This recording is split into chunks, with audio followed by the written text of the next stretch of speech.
Okay, in this lesson I want to teach you how to use Python to calculate the hypotenuse of a right triangle. In other words, using the Pythagorean theorem.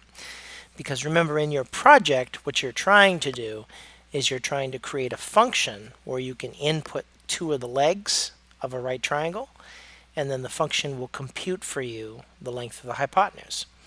So I want to do that minus the function part. So everything I'm going to do today is going to be in the shell, not in the editor. But I want to show you how you can use Python in order to do that. So let's look at an example first, and let's just look at part A for this example. It says find the value of x, give your answer in simplest radical form. Well, we're not going to worry about simplest radical form and all that. We just want to use the Pythagorean theorem. Remember, the hypotenuse is the side that's opposite the 90 degrees. And the Pythagorean theorem says leg A squared plus leg B squared equals C squared, where C is the hypotenuse. So this leg is 6, this leg is 4, and this leg is unknown. So A is 6, B is 4, and C, we'll call that x.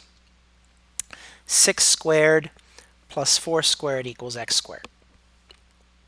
So what we're going to do is we're going to follow the order of operations.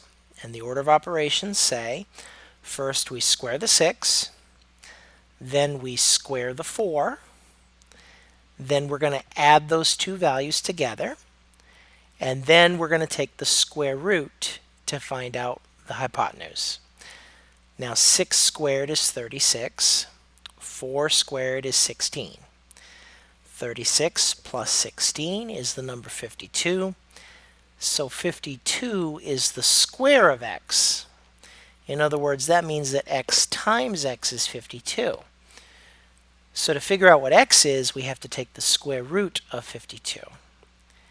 Now don't worry about this part where it says 2 square roots of 13. That's for high school geometry, okay?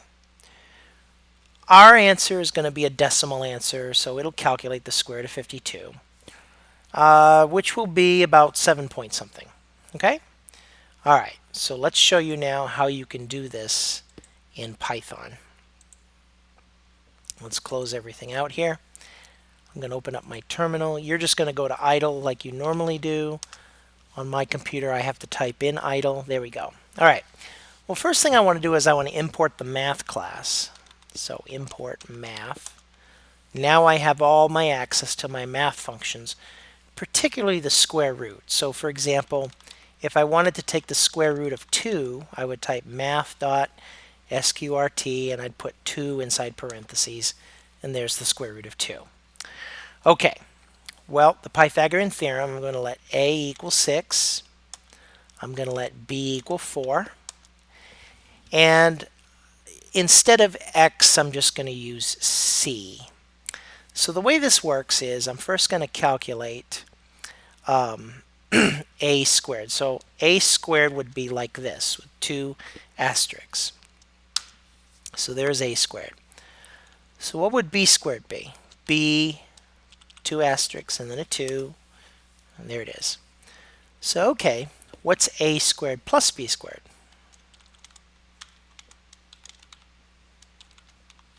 There's a squared plus b squared, which is 52.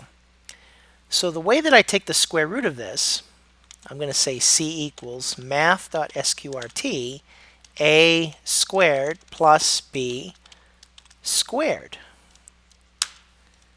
Now notice it didn't print out anything, so I'm going to have it print out now what the value of C is. There's the value of C. Let's say I only want 2 decimal places, so I'm going to say C equals round C to 2 decimal places. And now let's print out the value of C. There's my hypotenuse, 7.21. So that's how you would calculate it in the shell. The mathematics that you're going to use in your function in the editor is going to be pretty close to what I've done here in the shell.